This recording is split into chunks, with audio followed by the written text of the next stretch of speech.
جولة في درب قايد راسو واللي كاين في حومة بابيلان.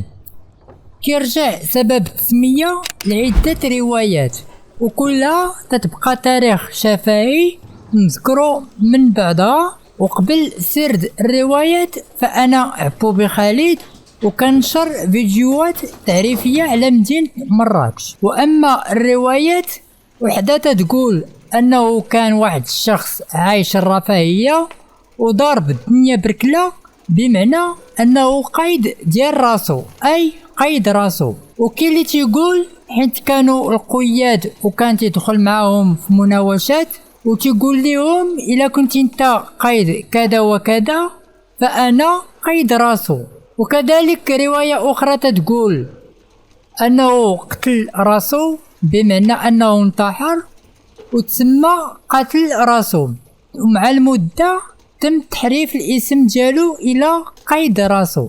وكاين اللي تيقول ترجع الاسم لواحد قائد فرنسي سميتو روسو. وإلى عندكم شي رواية أخرى كتبوها ليا في التعاليق. وملي تنذكرو بابيلان فكنقولو حومة العلم والعلماء كباقي الحومات المراكشية المعروفة بالعلم والعلماء منذ بداية التأسيس مع العالم عبد الله ياسين.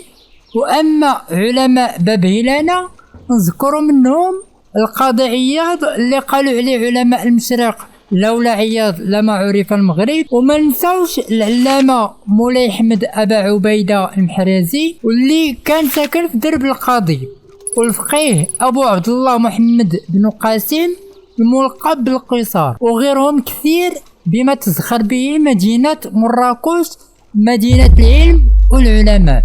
واما درب قايد راسو تقريبا فيه واحد 13 دورة. في المدخل ديال الباب كاين مسجد وفوق الباب كاين الحضار اللي كان تيشرف عليه سي مصطفى وزوجته لا فاطمه والاب ديالو اللي معروف بن عماس. هاد الدرب من الدروب العتيقه عنده جوج مدخلين من حي سيدي سوسان واللي فيه ثانويات العودة السعدية، والمدخل اللي دخلنا منه في درب قايد راسو فيه درب الفلافل او الفلافلية، وكذلك درب العريسات او العريسة سكن فيه محمد بن بويا واللي توفى مع الأسرة ديالو في فيضان وريكا. من بين العائلات والشخصيات اللي ارتبط اسمهم بدرب قايد راسو كاين القايد المكي وعائلة طالب سلامة، عائلة العلوي وعائلة مميد وشاباش وعائلة عطار وعائلة حمامي وعائلة شريف تشا وعائلة بلا، عائلة فريندي، عائلة ايتشاوش والكمية عبد الملك ومصطفى عائد وعائلة بورزيق، عائلة الحبيب عبد الهادي البيضاء، عائلة البيضاري وعائلة مجيدي.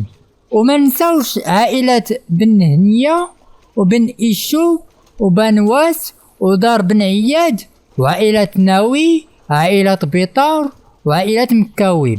كذلك كاين عائلة البهلاوي والترجمان الدنداني والعويجي وعائلة الطاقي، عائلة الصالحي وعائلة الدميعي والدراز. رحم الله من مات منهم ورزق الصحة والعافية من على قيد الحياة. وكنعتذر إلا ما ذكرتش كل شيء، ويمكن لكم تكتبوا لي باقي العائلات في التعليق، واللي عنده شي ذكريات مع الدرب يشاركها معنا. وإلى هنا تنتهي جولتنا، معكم عبوبي خالد.